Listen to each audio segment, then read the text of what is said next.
데살로니가전서 2장 1절에서 1장 2절에서 7절 말씀으로 믿는 자의 본이 되는 신앙이라는 그런 말씀을 이렇게 이제 함께 은혜 나누겠습니다.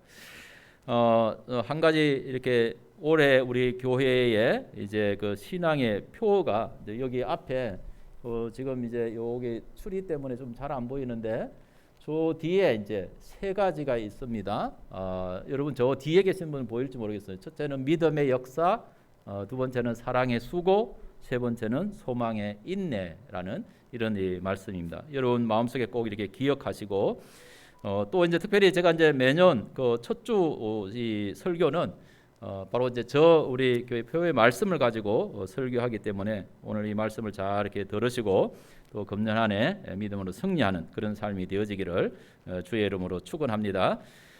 신년주일 성경 읽기 원래 이제 교회력의 본문 말씀은 주제는 보이는 말씀으로 임하신 예수님 이런 이제 주제입니다. 보이는 말씀으로 임하시는 예수님. 우리 한번 같이 고백해 볼까요? 보이는 말씀으로 임하시는 예수님. 하나님이 천지를 무엇으로 창조하셨다 그랬어요? 말씀으로 창조하셨다 그랬죠. 근데 하나님이 천지를 창조하신 그 말씀은 보이지 않아요. 그렇죠? 우리에게 들리기는 하지만은 보이지는 않습니다. 그런데 예수님은 어떤 분이에요? 예수님은 말씀이 뭐가 돼서 오신 분이에요? 말씀이 육신이 되어서 오신 그런 분이라고 요한복음에서 이렇게 말씀을 하고 있습니다. 그러니까 보이지 않는 그런 그 말씀, 이 말씀이 보이는 말씀으로 이렇게 예수님이 우리에게 오셨다라는 그런 사실. 그래서 우리는 예수님을 어떤 한 분의 어떤 그런 사람의 모습으로 이렇게 생각하지만은 그보다도 더 중요한 것은 그분은 하나님의 말씀 그 자체다. 그러니까 예수님을 바라보는 것보다 예수님을 통해서 하나님의 말씀을 우리가 이렇게 듣고 이게 깨달을 수 있는 그러한 것이 굉장히 복입니다. 예수님이 많은 어떤 그런 기적을 오셔서 이렇게 나타내 보여주셨지만은 그래서 많은 사람들이 예수님을 찾아오셨죠, 그렇죠? 많이 따라다녔었습니다. 근데 예수님이 어느 날 요한복음 6장에 보면 그런 말씀을 하세요. 야, 너희들이 나를 따라오는 것은 표적을 본 것도 아니고 떡을 먹고 배부른 까닭 때문에 오는구나. 이렇게 말씀을 이렇게 하시면서 좀 어려운 그런 말씀을 하세요. 뭐냐 하면은 그거 이렇게 떡을 먹고 배부른 그거는 또 금방 배가 고프고 또 먹어야 된다는 거죠. 근데 내가 하나님이 여러분들에게 너희들에게 주기를 원하는 떡은 생명의 떡이다. 단지 육신의 배를 채우는 그런 떡이 아니다. 그러는 거예요. 그러면서 이제 너희 조상들은 광야에서 만나를 먹었지만은 다 죽었다. 근데 내가 하늘에서 주는 떡은 이것은 먹고 죽지 않는 영원한 생명을 얻게 하는 그런 떡이다. 그러면서 예수님 자신이 내가 바로 생명의 떡이다. 그러니 너희들은 나의 살을 먹고 나의 피를 마셔야 된다. 이렇게 예수님이 말씀을 하셨어요. 그래서 사람들이 잘 알아들었을까요? 못 알아들었을까요? 사람들이 못 알아들었어요. 저 말씀이 도대체 무슨 말씀이야? 아니 우리 보고 식인종되라는 이야기야? 아니 예수님의 살과 피를 먹어야 된다고 하니까 그럼 예수님을 잡아서 뭐 그 살을 먹고 피를 먹으면서 이게 이제 그 초대교회 때는 성만찬 할 때 이렇게 예수님의 살과 피를 먹는다고 이렇게 이야기를 하잖아요. 이 포도주와 빵을 가지고 성만찬을 나누면서 그러니까 이제 그 안에서 같이 공동체 안에서 포도주와 떡을 가지고 이렇게 예수님의 어떤 살과 피를 먹고 마시는 그런 어떤 성만찬을 행하는 사람들은 떡과 빵을 먹으니까 이게 뭐 무슨 이야기인지 다 알겠죠. 근데 그 광경을 모르고 그냥 밖에서 들은 사람이 야, 저 예수를 믿는 저 집단들은 전부 다 이렇게 식인종들만 모였다더라. 왜? 저들은 맨날 모이기만 하면은 예수님의 살을 뜯어먹고 예수님의 피를 마신다는 거예요. 아니 사람의 살을 먹고 피를 마시는 게 식인종이지 뭐예요? 그러니까 굉장히 오해를 이렇게 많이 하는 거예요. 그러니까 예수님이 이 말씀을 하셨을 때도 예수님을 거의 3년 가까이 따라다녔던 제자들도 그 말씀이 어려웠을까요? 쉬웠을까요? 굉장히 어려웠어요. 아니 예수님이 이렇게 떡 주고 그러니까 이 보리떡 5개 물고기 2마리 보리떡 5개를 가지고 막 5천 명을 먹이고 12강조에 남을 때 얼마나 신났어요. 얼마나 좋았어요. 그리고 많은 사람들이 5천 명이 몰렸다는 것은 엄청난 숫자거든요. 그때 뭐 갈릴리 그 지역에 사는 사람들 다 모아도 뭐 7천 명이 될까 말까 그러거든요. 거의 다 그 갈릴리 주변의 모든 사람들이 다 모였다는 그런 얘기. 5천 명이 먹었다는 것은 사람들이 신났죠. 근데 예수님 보니까 야, 이 사람들이 정말 하나님의 진짜 생명의 말씀을 위해서 오지 않고 이 단지 배 채우기 위해서 이렇게 오는 이게 너무 안타까운 거예요, 예수님은. 그래서 이제 너희들이 그거 먹어갖고는 안 된다. 내 살을 먹고 내 피를 마셔야 된다. 그게 생명의 양식이다. 이렇게 말한 거죠. 그러니까 이제 그때 왔던 수많은 사람들이 아유, 떡이나 주면 좋을 텐데 왜 빵은 안 주고 떡은 안 주고 배고픈데 그건 안 주고 왜 예수님 자기 살을 먹어야 되고 자기 피를 마셔야 되냐 이런 소리를 하고 앉았느냐. 그러면서 많은 사람들이 그 다음부터 뭐라 했냐면 다시는 예수님과 같이 안 다녔다 그랬어요. 다 떠나갔다 그랬어요. 다 떠나가고 나오니까 누구만 남았겠어요? 예수님의 제자들만 남은 거예요. 그래서 예수님의 제자들도 갈등이 생기고 야 우리도 가야 되나? 이제 이런 그 갈등이 생긴 거 아닙니까? 그러니까 예수님이 딱 그것을 눈치채고 물어봤어요. 제자들에게 야 너희도 갈래? 이렇게 물어보니까 또 이제 베드로가 뜬금없이 그런 이야기를 하잖아요. 주여 영생의 말씀이 여기 계시오매 우리가 네게로 가리오리까 그런 거예요. 아 베드로가 그때는 참 멋있어요. 잘 무식한데 하여튼 뜬금없이 중간중간에 그렇게 정말 성령의 어떤 그런 말을 고백을 베드로가 하는 거예요. 그래서 예수님이 베드로는 굉장히 칭찬을 많이 해주거든요. 베드로 그랬잖아요. 가이사라 빌립보에서 이렇게 수많은 사람들이 다 그 바니아스 그 이렇게 우상 앞에 가서 막 이렇게 절하고 사람들이 막 복을 빌 때 사람들이 나보고 뭐라고 하느냐 자꾸 이제 물어보고 아 주님은 뭐 선지자 중에 한 분입니다. 뭐 세례 요한이 다시 오셨습니다. 이런 이야기 한다는 거예요. 그러니까 사람들은 그렇게 자기에 대해서 평가를 하는데 그러면 너희들은 나를 누구라고 평가하느냐? 딱 물어봤잖아요. 그러니까 그때도 또 베드로가 뜬금없이 주는 그리스도시요 살아계신 하나님의 아들이십니다. 이런 고백을 하는 거예요. 그러니까 예수님이 야 이 애가 어떻게 알았지? 아니 이 부모가 틀림없이 가르쳐 준 것도 아닐 텐데 어떻게 알았지? 그러면서 예수님이 베드로를 그러니까 바요나 시몬의 아들이 엄청나게 이렇게 축복을 해요. 너는 베드로다. 너에게 이걸 알게 하시는 이는 바로 하늘에 계신 내 아버지시다. 이러면서 베드로에게 천국 열쇠까지 줬어요. 네가 이거 가지고 땅에서 매면 하늘에서도 매이고 땅에서 풀면 하늘에서도 풀린다는 거예요. 근데 뭐 예수님이 황금으로 만든 뭐 열쇠 줬을까요? 이게 바티칸의 베드로 성당에 가면은 그 베드로 큰 동상에 이제 베드로가 받은 그 천국 열쇠가 금으로 된 게 있어요. 상징적으로 만들어놨죠. 그 천국 문의 열쇠를 그렇게 준. 근데 그게 뭐 실물로 준 게 아니고 예수님이 입으로 축복을 선언해 준 말씀으로. 그게 바로 이제 그런 모습이거든요. 그러니까 이 예수님은 보이지 않는 하나님의 그 생명의 말씀이 보이는 말씀으로 오신 거예요.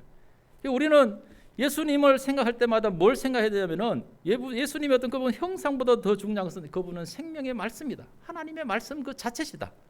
그래서 그분의 입으로 나오는 말씀이 무엇인지를 우리가 덜 생각하는 이것이 굉장히 중요한 줄로 믿으시기를 바랍니다. 그래서 이 생명의 말씀이신 예수님을 저와 여러분들이 늘 이렇게 바라보면서 이 2022년 한 해도 말씀과 함께 저와 여러분들이 살아가는 그런 은혜의 시간이 되기를 이 시간 여러분 결단하시기를 간절히 주의 이름으로 축원합니다. 그래서 이제 오늘 신년 첫 주의 말씀은 본문은 이 데살로니가 교회의 모습을 우리가 이렇게 이제 좀 다시 체현하고 살려내기를 바라는 그런 마음으로 이 데살로니가전서 1장의 말씀을 이렇게 이제 선택을 했습니다. 그래서 이 2022년 우리 교회 이렇게 이제 비전 앞에 말씀을 드렸듯이 믿음의 역사, 사랑의 수고, 소망의 인내라는 이런 이제 제목입니다. 여러분, 우리 모든 성도님들의 신앙의 삶에서 믿음의 역사, 사랑의 수고, 소망의 인내 이것이 금년 한 해도 끊임없이 역사함으로써 우리의 신앙이 믿는 자의 본이 되고 하나님의 사랑 가운데 거하는 복이 임하기를 주의 이름으로 축복합니다. 이 데살로니가 성경의 말씀의 핵심 주제는 바로 모범적인 그런 교회입니다. 모범적인 교회. 이 데살로니가 교회는 현재 그 살로니키라고 하는 지역인데, 이 마케도니아의 거대한 이 항구 도시로서 이 델마간 동북쪽 끝에 위치한 그 언덕에 비탈진 곳에 이렇게 둘러싸여 있다고 이렇게 있습니다. 성지순례를 이제 특히 그리스 이쪽 성지순례를 가보면은 이제 터키에서 그 유럽으로 건너가는 이제 배를 타고 이제 그리스로 넘어가면은 빌립보라고 하는 곳에 이렇게 이제 이르죠. 그리고 이제 그 이 바울의 선교지를 따라서 가보면 그렇게 갑니다. 빌립보에 갔다가 그 다음에 이제 데살로니가로 갔다가 그 다음에 이제 고린도로 갔다가 이런 식으로 이렇게 이제 에베소로 갔다가 이렇게 이제 쭉 가는데, 이 데살로니가의 본래 이름은 데르마라고 하는 그런 지명입니다. 그런데 이제 왜 이 데살로니가라고 하는 이름이 붙여졌냐 하면은 주전 315년에 그 마케도니아의 왕인 카산더, 뭐 카산드라라고 하기도 하는데, 이 카산드가 도시를 이제 건설하고서 자기 아내의 이름을 기념하기 위해서 데살로니가라고 이렇게 이제 이름을 바꿨다라는 그런 이야기죠. 바로 이 카산드의 그 아내가 이 데살로니가인데, 이 데살로니가는 누구냐 하면은 그 유명한 알렉산더 대왕의 그 누이였다라고 그렇게 이제 알려지고 있습니다. 되게 이제 고대 보면은 이런 왕들이 도시를 이렇게 세우잖아요. 아니면은 뭐 이렇게 어떤 장군들이 도시를 또 건설해 가지고 황제에게 이렇게 바치고 이렇게 하잖아요.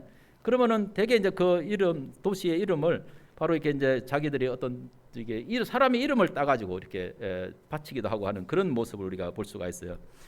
근데 이제 이 데살로니가에는 이제 어떤 사람들이 많이 살고 있었냐면은 헬라인들, 그리고 로마인들, 그리고 이제 유대인들이, 이 사람들이 이제 섞여서 살고 있는 그런 이 지역입니다.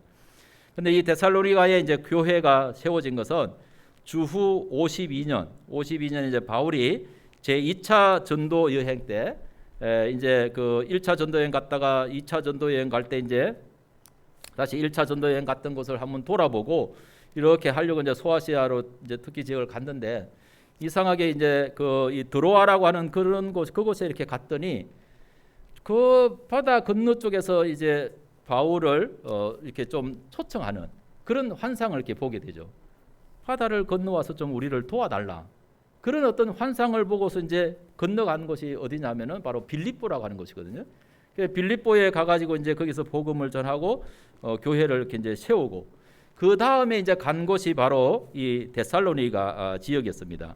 그래서 이제 바로 이 데살로니가 교회는 빌립보 교회 다음으로 이렇게 세워진 그런 교회인데, 여러분 이제 이걸 이제 뭐 교회의 어떤 이 바울의 선교 역사를 이렇게 보려면은 우리가 이제 사도행전에서 이제 그 바울의 그 이 전도 여행을 이렇게 쭉 살펴보면 되죠. 사도행전 17장 1절에서 9절에 이 이제 데살로니가 교회가 어떻게 세워졌는지를 기록을 하고 있습니다. 거기에 보면 이제 2차 전도 여행 때 바울은 실루아노와 그리고 디모데를 데리고 이 데살로니가로 가서 회당에 들어가 가지고 3주 동안 이제 그 데살로니가에 머물면서 복음을 전했다고 그렇게 이야기하고 있습니다. 그러니까 어떻게 보면은 2차 선교 여행 도중에 이 빌립보 다음에 데살로니가 갔는데, 거기 얼마를 머물러 하면 3주 머물렀어요. 3주 한 20일 정도 되는 시간이죠. 3주 머물르면서 복음을 전했는데 성령이 역사해가지고, 성령이 역사하셔서 거기서 많은 사람들이 복음의 결실을 얻게 되어집니다. 사도행전 17장 4절에 보면은 경건한 헬라인과 귀부인들이 예수를 영접했다, 그렇게 말씀을 하고 있습니다. 그런데 이런 이제 복음의 결실이 있었던 반면에 한편에서는 이제 그 박해하는 사람들이 있었어요. 유대인들이 핍박을 이렇게 해가지고 어쩔 수 없이 이제 이 3주 만에 이제 사도 바울이 그 이 데살로니가를 이렇게 떠나게 되는 그런 모습을 이제 볼 수가 있습니다. 그래서 바울과 실루아노가 디모데 이 세 사람이 데살로니가를 떠나서 이제 그 바로 옆에 있는 어디로 갔냐면 베레아라고 하는 지역으로 이렇게 이제 갔습니다. 베레아. 옛날 성경에는 보면 이제 베레아에 갔더니 베레아 사람들은 어떤 사람이냐? 아주 신사적인 사람들이라는 것이, 신사적인 사람들. 그러니까 데살로니가 갔더니 거기서는 사람들이 이렇게 막 그 복음을 전하는데 막 핍박을 하고 이래가지고 베레아로 갔는데 베레아는 가보니까는 굉장히 사람들이 점잖고 신사적이고, 그래서 그 말을 또 이렇게 바울의 어떤 그런 말을 잘 이렇게 받아들이는 그런 지역이었다라고 그렇게 이제 이야기를 하고 있습니다.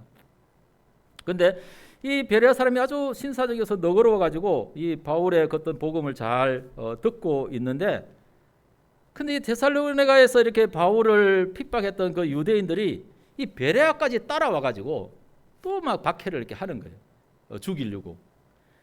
그래서 이제 어쩔 수 없이 이 바울은 거기다가 이제 베레아의 디모데하고 실라를 이렇게 남겨두고서 바울은 급히 이 아가야 지방인 아덴으로 이렇게 떠납니다. 아덴. 성경에서 이제 아덴이라고 하는 것은 요즘 이제 이 표현으로 따지면 이제 아테네, 그리스의 그 아테네 도시 있죠. 바로 이제 철학의 도시. 거기가 이제 아테네인데 이 아덴으로 이제 바울이 먼저 이렇게 떠납니다. 그러니까 이제 바울이 이 베레아에서 이렇게 유대인들이 데살로니가 유대인들이 거기까지 쫓아와 가지고 바울을 이렇게 핍박하면서 실로아노와 이렇게 그 디모데를 남겨놓고 자기는 이제 아덴으로 이렇게 이제 갔는데, 늘 생각에는 이 데살로니가 사람들이 이렇게 생각이 나는 거예요. 내가 데살로니가에 가서 3주 정도밖에 짧은 시간에 복음을 전했는데 거기서도 예수를 믿는 사람들이 생겼단 말이죠. 기부인들과 헬라 사람들이. 근데 이 유대인들이 또 이렇게 뭐 거짓 교사들이 그들의 그 신앙을 박해하고 이렇게 대적을 하고 이렇게 할 때 저 사람들이 이게 처음 복음을 이렇게 받기는 받았는데 신앙생활을 제대로 잘 하고 있을까? 이게 바울이 늘 이제 마음속에 이렇게 이제 이 생각이 이렇게 나는 그런 것이죠. 그래서 바울이 다시 이렇게 이제 이 데살로니가로 좀 가보려고 가서 이렇게 보려고 이렇게 이제 계획을 이렇게 세웠는데 사단의 방해로 그 계획이 성사가 되지 이렇게 못했어요. 그래서 이제 나중에 이 디모데가 이제 같이 합류해서 디모데를 통해서 이 데살로니가를 이렇게 이제 소식을 사도 바울이 듣게 되어지는 것이죠. 그러니까 디모데가 와서 소식을 이렇게 전해주는데 데살로니가 교회에 소식을 전해주는데 뭐라고 하냐면은 선생님 걱정하지 마십시오.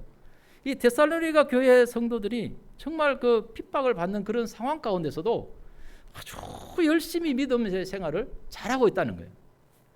굉장히 열심히 믿음 생활을 잘한다는 거예요. 그러니까 얼마나 이렇게 바울이 마음이 기쁘겠어요. 마음속에 늘 걱정이 돼서 가서 좀 어떻게 이렇게 격려를 해주고 싶은데 안 되니까. 근데 디모데를 통해서 소식을 들으니까는 열심히 잘하고 있대. 그러니까는 마음이 평안해진 거예요. 근데 이제 한편으로 좀 걱정은 되는 것이 뭐냐면은 거기 안에 또 교회 안에 잘못된 거짓 선생들이 있게 있었는데 이 사람들이 예수님의 재림과 종말에 대해서는 조금 잘못된 이런 사상을 가지고 교인들을 현혹하고 있다. 이런 소식이 이렇게 이제 들리는 거예요. 그래서 이제 사도 바울이 이 데살로니가 전서를 이제 기록하게 되는 거죠. 고린도에서. 그 기록한 내용이 뭐냐면은 데살로니가 교회 성도들이 그 어려운 가운데서도 신앙생활을 잘 하고 있다는 소식을 듣고서 내가 기쁘다. 그러면서 이제 칭찬을 하고 그들의 신앙에 대해서 칭찬을 하고, 한편으로는 여러분들이 그리스도의 재림에 대해서 종말에 대해서 좀 잘못 가르치는 어떤 이런 사람들 때문에 혼란이 생기는 그런 문제가 이렇게 있다고 이렇게 들었는데, 그래서 이제 그 부분에 대해서 이제 종말에 대해서 조금 이렇게 이제 사도 바울이 정리를 해주는 가르치는 그런 그 내용이 이 데살로니가전서 성경이다라고 이렇게 볼 수가 있어요. 그래서 이 데살로니가전서 후반부 5장에 가면은 종말에 대한 어떤 그런 이야기를 이렇게 하잖아요, 그렇죠? 주께서 호령과 천사장의 소리와 하늘의 나팔 소리 이렇게 강림하실 때 그런 이제 부분들을 이제 이 데살로니가전서 5장에서 언급을 하고 있는 그런 모습을 볼 수가 있습니다. 바로 이 데살로니가전서는 그렇게 쓰여진 성경이다라고 이렇게 이제 우리가 보면서 오늘 읽은 이 말씀은 사도 바울이 이 데살로니가 교회 성도들의 그 믿음의 그런 좋은 소식을 듣고서 칭찬하고 격려하는 그런 이제 말씀입니다. 그래서 이 바울은 이 데살로니가 교회가 여러 가지 핍박에도 불구하고 믿음을 지키고 서로 사랑하고 하나님의 나라에 대한 소망을 굳게 가진 그런 모습을 보면서 이렇게 칭찬하는 그런 모습을 이렇게 보게 되는 거죠. 그러면서 어떻게 사는 것이 하나님을 기쁘게 하는 그런 삶인지에 대해서 이렇게 이제 설명을 하고 있습니다. 그리고 환난과 핍박을 받는 그들을 위해서 주님께서 반드시 다시 오신다라는 그런 사실을 이렇게 강조하면서 여러분들이 빛 가운데서 인내함으로 주의 오심을 준비하고 기다리라고 그렇게 교훈을 하고 있는 그런 말씀입니다. 자, 1장에서 이제 데살로니가 교회의 그 믿음을 칭찬을 하는데 2절에서 4절을 보면은 우리가 너희 모두로 말미암아 항상 하나님께 감사하며 기도할 때 너희를 기억함은 너희의 믿음의 역사와 사랑의 수고와 우리 주 예수 그리스도에 대한 소망의 인내를 우리 하나님 아버지 앞에서 끊임없이 기억함이니 하나님의 사랑하심을 받은 형제들아 너희를 택하심을 아노라. 그렇게 말씀했습니다. 그러니까 이 데살로니가 교회는 비록 복음을 들은 그런 신앙의 역사는 짧지만은 그러나 성도들이 복음에 근거한 바른 신앙을 소유해서 바로 믿음과 사랑과 소망을 가진 그런 교회였다라는 그런 말씀입니다. 그렇기 때문에 바울이 이 데살로니가 교회를 인하여서 항상 하나님께 감사하고 기도할 때마다 이 데살로니가 교회에서 특별한 그런 관심을 가지고 기도하는 그런 교회였던 모습을 이제 볼 수가 있습니다. 자, 우리가 여기서 익숙한 단어가 있죠. 믿음, 사랑, 소망. 바로 믿음, 소망, 사랑 이 세 가지는 우리 모든 신앙인들의 핵심적인 가치잖아요, 그렇죠? 고린도에서도 말씀하셨듯이 믿음과 소망과 사랑 이 세 가지는 항상 있을 것이다. 항상 있는데 그 중에 제일은 사랑이다. 이런 이제 표현을 하고 있지 않습니까? 그래서 이 등장하는 신앙의 세 가지 표현은 바로 모두 무슨 원인 때문에 나타나는 그런 결과라는 형식을 가지고 있습니다. 보면은 첫째 믿음의 역사 이렇게 했잖아요. 믿음의 역사와 이렇게 표현했는데 이 믿음의 역사와라고 하는 이 헬라어 원어 표현이 어떤 표현이냐면은 투 에르구테스 피오 피스테오스 이런 단어입니다. 투 에르구테스 피스테오스 이게 뭐냐면은 믿음으로 말미암은 역사 이런 뜻을 갖고 있는 거예요. 믿음으로 말미암은 역사. 그러니까 단순하게 믿음의 역사 이렇게 했는데 믿음의 역사보다도 더 정확한 표현 번역은 믿음으로 말미암은 역사 이런 거죠. 그러니까 믿음으로 말미암은 역사라고 하는 것은 뭐냐면은 믿음으로 말미암아 나타난 변화된 그런 삶의 모습이라는 그런 뜻입니다. 그러니까 이 데살로니가 성도들이 짧은 시간에 복음을 들었지만 그 복음을 대해서 확실한 그런 믿음을 가지고 그 믿음으로 그들의 삶이 어떻게 되냐 변화가 됐다는 거예요. 삶이 변화됐다는 거예요. 그러니까 여러분 믿음이 있으면은 변화의 역사가 나타나게 돼 있다는 사실을 알게 되기를 간절히 바랍니다. 우리에게 믿음이 있으면은 이 믿음은 반드시 우리의 삶을 변화시키는 그런 능력이 있어요. 그게 있다는 것입니다. 예수님이 말씀하시잖아요. 마태복음 17장 20절에 보면은 너희 믿음이 작은 까닭이니라 이러면서 진실로 너에게 이르노니 만일 너에게 믿음이 겨자씨 한 알만큼만 있어도 이 산을 명하여 여기서 저기로 옮겨지라 하면 옮겨질 것이요 또 너희가 못할 것이 없으리라 이렇게 말씀하셨어요. 그럼 겨자씨 보셨어요? 겨자씨? 네, 겨자씨 어떤 분 이제 그 성주서를 갔다 오면은 그 겨자씨를 좀 이렇게 가져와 가지고 요 겨자씨 이게 그 참깨씨보다도 작아요. 굉장히 작아요. 이 익모초 씨 이렇게 조그마한 거 보면 익모초 씨 여러분 보셨는지 모르겠어요. 새까맣게 익모초 씨. 그 익모초 씨 같은 그런 정도 이렇게 작은 거예요. 겨자씨가. 그게 이렇게 씨를 뿌려서 자라면은 얼마나 나무가 커지는지 그래서 많은 새들이 거기 와서 깃든다 그랬거든요. 근데 이 겨자씨라는 것은 정말 눈에 보일 만한 이런 아주 작은 씨라는 거예요. 그래서 이걸 갖다 이제 어떤 분들 보니까는 이제 그 이 말씀 구절을 이렇게 넣어가지고 거기다 이렇게 넣고 겨자씨 하나를 넣고 코팅을 해가지고 이제 책갈피로 이렇게 만들어가지고 이렇게 뭐 선물을 하기도 하는 그런 모습들이 이렇게 있더라고요 보니까. 그러니까 이 아주 눈에 보일락 말락하는 이 겨자씨만한 그런 믿음, 이 믿음만 있어도 이 산들어 저 산으로 저리로 옮겨져라 이렇게 하면 옮겨진다는 거예요. 예수님의 말씀이. 여러분 여기 있던 산이 저리로 옮겨진다라고 하는 이것은 뭐냐면은 바로 그게 변화된다는 거예요. 변화라는 것입니다. 여러분 그런 옛날에 부흥회에서 여러분 그런 간정 이렇게 들어 보셨어요? 어떤 성도가 자기 집 앞에 보니까 자기 집 앞에 좀 높은 산이 하나 있어서 이렇게 맨날 이렇게 높은 산이 있어 가려가지고 앞이 안 보이니까 답답한 거예요. 근데 이게 교회 갔더니 어느 날 야 믿음이 겨자씨만한 믿음이 있어도 이 산을 옮겨지라 하면 저리로 옮겨진다 이런 말씀을 이렇게 들었다는 거예요. 겨자씨만한 믿음만 있어도 옮겨진다고 하는데 하나님 이 산 좀 옮겨주세요. 이렇게 했다는 거 아닙니까? 그런데 어느 날인가 이렇게 갑자기 보니까는 막 중장비들이 오고 막 이렇게 기계들이 와가지고 뭐 쿵쿵쿵 샀더만은 그 산을 흙을 싹 파서 다른 데로 다 퍼가 버리더라고요. 산이 없어졌다는 게. 예. 믿음이 있으면은 우리가 변화된다는 것입니다. 조그만한 믿음만 있어도 정말 우리가 변화된다는 것이죠. 여기 있던 산이 저리로 옮겨지는 것, 그게 변화된다는 거예요. 여러분, 우리가 믿음으로 받은 은혜가 무엇입니까? 사실 이렇게 믿음으로 우리가 받은 은혜라는 것은 다른 게 아니고 예수 그리스도를 우리가 믿는다는 그 믿음은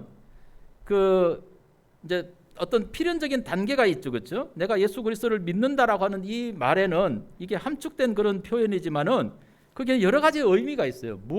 우리가 뭘 믿는다는, 예수님의 뭘 믿는다. 예수님을 믿는다. 나는 예수님을 나의 구세주로 믿는다. 그 표현에는 여러 가지 표현이 있잖아요. 그 안에 함축된 말이 있대요. 그럼 뭘 믿는다는 거예요? 내가 죄인이라는 사실을 이렇게 인정하는 거죠. 내가 죄인이라는 그런 사실을 내가 인정하고, 나의 이 죄가 예수 그리스도의 십자가 사랑으로 인하여서 내가 사함받았구나. 내가 하나님이 나의 죄를 이렇게 다 용서하고 나를 하나님이 의롭다 해주시는구나. 이걸 믿는다는 거 아닙니까? 예수님을 믿는다는 것은 내가 죄인이라는 사실이 반드시 고백돼야 돼요. 그리고 내 죄를 예수님이 십자가에서 용서하셨다, 나를 의롭게 하셨다라고 하는, 나를 구원하셨다고 하는, 그걸 믿는 거예요. 바로 이렇게 이 믿음으로 구원의 은혜를 받은 사람은 필연적으로 그 사람의 삶이 어떻게 되느냐? 변화된다라는 그런 이야기입니다. 반드시 변화돼요. 예수님을 믿는 사람은 예수님을 믿기 전에는 다 어떻게 살았냐면은 자기 중심으로 살았어요. 나를 위한 그런 삶을 살았단 말이죠. 근데 정말 내가 예수님의 은혜로 믿음으로 죄 사함을 받고 하나님의 자녀가 되고 하나님의 거룩한 어떤 그런 백성이 됐다라고 한다면은 이제는 예수님을 믿는, 진짜 믿는 사람은, 그 믿음을 가진 사람은 나를 위해서 사는 것이 아니라 하나님을 위해서 사는, 하나님의 뜻을 위해서 사는 그 삶을 반드시 생각하게 되어 있다라는 그런 이야기죠. 그러니까 그러한 믿음이, 그러한 생각이 나의 삶을 변화시킬까요, 안 시킬까요? 변화시킬 수밖에 없다는 것입니다. 믿음이 들어오면 변화될 수밖에 없어요. 왜냐하면 참 그리스도에 대한 믿음이 들어오면은 나를 위해서 살던 사람이 하나님을 위해 사는 삶으로 바뀔 수밖에 없는, 그게 변화잖아요. 그게 변화. 전에는 내가 막 모든 내 뜻대로 하다가 막 내 성질대로 이렇게 했는데 그게 아니고 정말 내가 복음을 알면은 이제 하나님을 위해서 나의 모든 것을 이렇게 십자가에 내려놓고 살 줄 아는, 그게 바로 변화다라는 그런 이야기입니다. 그게 바로 믿음의 역사입니다. 믿음으로 말미암는 그런 변화의 역사인 줄로 믿으시기 바랍니다. 두 번째, 사랑의 수고라고 그렇게 이야기했는데 원어로 투 코프테스 아가페스라고 하는 이런 이제 단어입니다. 투 코프테스 아가페스. 이 말은 이제 앞에 거 똑같아요. 이게 논리가 앞에는 믿음으로 말미암는 역사, 변화라고 그랬는데 이것은 뭐냐면은 사랑으로 말미암는 수고라는 뜻이에요. 사랑의 수고라는 것이 사랑으로, 하나님의 사랑으로 말미암아 나타나는 수고, 이런 뜻을 이제 갖고 있다라는 그런 이야기죠. 그러니까 믿음의 역사라는 것이 어떤 형태로 나타나는가 하는 것을 우리에게 보여주는 것입니다. 정말 믿음이 있는 사람은 믿음의 역사가, 믿음이 그 사람을 변화시키는데 어떤 식으로 변화를 시키느냐? 바로 사랑의 수고를 하게 하는 그런 변화로 나타난다라는 말씀입니다. 그러니까 역사가 있는 믿음의 역사가 있는 그런 신앙은 반드시 사랑의 수고가 따르고 행함이 있는 그런 믿음이 된다라는 사실을 우리에게 말씀해주고 있는 것이죠. 야고보서 2장 26절에 보면 영혼 없는 몸이 죽은 것 같이 행함 없는 믿음은 죽은 것이니라, 그렇게 말씀을 하고 있습니다. 하나님의 말씀을 마음으로 순종하고 몸으로 순종하는 것, 이게 바로 사랑의 수고인 줄로 믿으시기를 바랍니다. 그러니까 사랑은 말로만 하는 것이 아니고 수고가 따라야 된다라는 그런 이야기죠, 그렇죠? 그게 그런 의미를 이렇게 갖고 있습니다. 하나님이 우리를 사랑하셨습니다. 하나님 우리를 사랑하셨다는 것이 말로만 행했습니까? 하나님이 내가 너희를 사랑한다, 내가 너를 사랑한다, 말로만 하나님이 하신다는 거예요. 하나님 말로만 하신 게 아니에요. 하나님이 우리를 사랑하는 것을 갖다가 어떻게 증명해 보였어요? 하나님이 독생자 예수 그리스도를 이 땅에 보내셨다는 것입니다. 그리고 우리를 사랑하셔서 우리의 죄를 다 용서해 주시려고 그 독생자 죄 없는 아들을 예수 그리스도를 십자가에 못 박아 죽게까지 하셨다는 거죠. 그 하나님의 사랑을 실체적으로 나타내 보임으로써 바로 하나님의 사랑을 우리에게 확정했다라고 그렇게 증거를 하고 있지 않습니까? 그게 바로 이제 로마서 8장에 있는 말씀을 8장 5절 이하의 말씀을 여러분들이 읽어보면은 하나님의 사랑이 어떻게 우리에게 나타나느냐, 바로 그렇게 자기의 독생자를 십자가에 못 박아 죽게 하기까지 그것 통해서 하나님이 우리를 사랑한다는 것을 확정해 보여줬다. 그러니까 사랑은 말로만 되어지는 것이 아니고 바로 거기에 희생과 수고가 따른다라는 그런 사실을 우리에게 보여주고 있는 것입니다.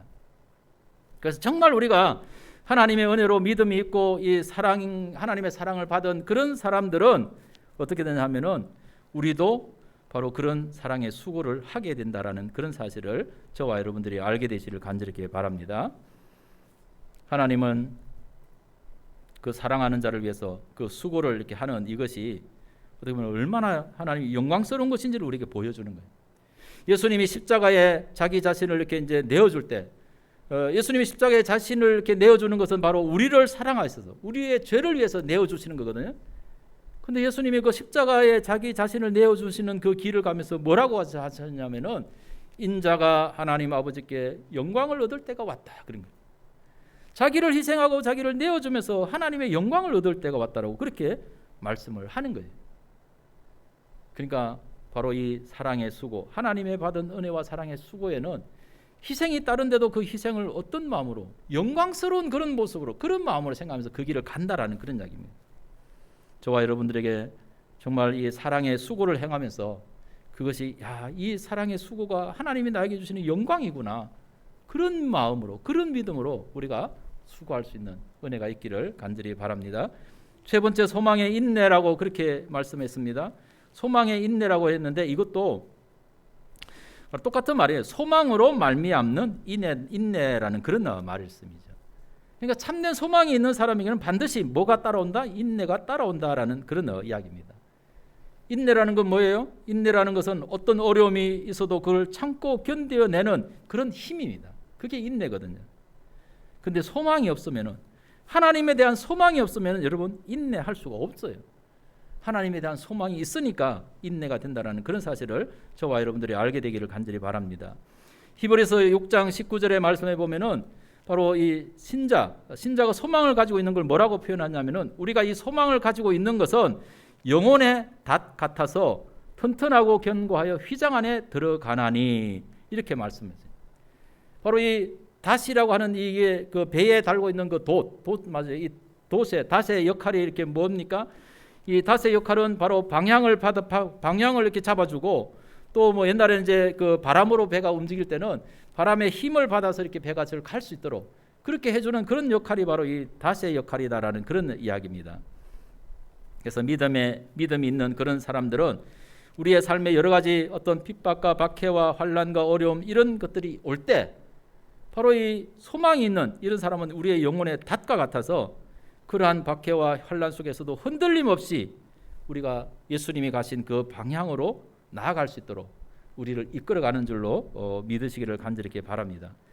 정말 우리가 세상에서 살아가는 데는 정말 어떤 그 결과와 열매를 얻기 위해서는 인내가 없으면 안 되는 거예요. 농사를 짓는 농부도 씨를 뿌려놓고 그 씨가 자라서 열매를 맺기까지 얼마나 많은 수고를 합니까? 기다려야 돼요. 오늘 씨 뿌렸다고 내일 열매가 왜 안 열리나, 이렇게 하면 안 된다는 거죠. 될 수도 없는 거예요. 그것이 싹이 나고 자라서 꽃이 피고 열매가 돼서 그 열매를 수확하기까지 얼마나 많은 어떤 뭐 병충해라든가 주변의 어떤 그런 환경을 이겨내고 그 열매가 이렇게 열리기까지 바로 인내로 기다려야 된다라는 그런 이야기죠. 야고보서 5장 7절에 그런 말씀을 하잖아요. 형제들아, 주께서 강림하시기까지 길이 참으라. 보라, 농부가 땅에서 나는 귀한 열매를 바라고 길이 참아 이른 비와 늦은 비를 기다린다. 그렇게 말씀을 하고 있는 것입니다. 여러분, 금년 한 해에 이 소망의 인내가 저와 여러분들의 삶에 충만하게 되시기를 간절히 주의 이름으로 축원을 드립니다. 다른 뭐 더 말씀이 있겠는데 이 말씀을 그냥 이렇게 해서 정리를 하도록 이렇게 하겠습니다. 올 한 해 저와 여러분들이 정말 예수 그리스도를 믿는 그 믿음으로 말미암은 변화, 삶의 역사가 저와 여러분들이 있어지기를 바랍니다. 그리고 그 예수님으로부터 하나님으로부터 받은 그 사랑으로 말미암아서 그 사랑으로 말미암는, 그래서 참 우리가 수고를 하고 희생을 하고 헌신하는 그런 모든 것들이 야, 이게 하나님이 우리에게 주신 영광이다, 복이다, 그런 믿음을 가지고 우리가 그런 사랑을 가지고 또 헌신할 수 있기를 간절히 바랍니다.